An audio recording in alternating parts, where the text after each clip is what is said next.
Jag rekommenderar absolut lagerplatssystemet till andra företag. Jag ser knappt hur vardagen fungerade innan det, om jag ska vara helt ärlig. Jag tycker att det finns enorma fördelar och som sagt så oerhört tidsbesparande ur väldigt många aspekter. Innan lagerplatssystemet så var det tidskrävande. När du till exempel fick en större inleverans, att fysiskt titta på lagret vart det fanns plats, att hantera det pall för pall helt enkelt.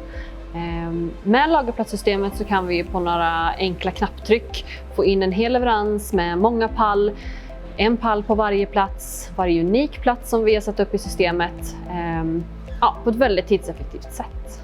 Det är ju tidsbesparande både med den administrativa delen, att hantera inleveranser, lageringångar, att inte behöva systemmässigt flytta någonting, men även såklart tryckkörningen blir ju enormt mycket tidsbesparad med lagerplatssystemet, för att du inte behöver göra några mellanflyttar till något godstorg eller någonting, utan så fort du får en inleverans från en inleverans på material eller en lageringång från tillverkningen, så har du redan den färdiga lagerplatsen, den faktiska lagerplatsen på den pallflaggan.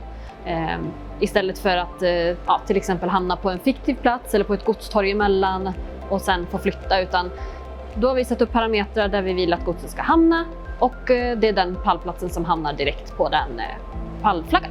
Mitt jobb som produktionsplanerare har också underlättats väldigt mycket med hjälp av lagerplatssystemet.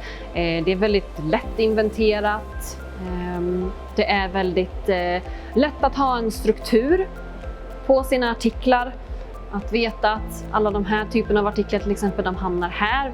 Vi som sitter på produktionsplaneringen sätter upp våra inpackningsregler utifrån hur vi vill ha det, tillsammans med godshanteringspersonalen, för att det ska bli så lättplockat som möjligt.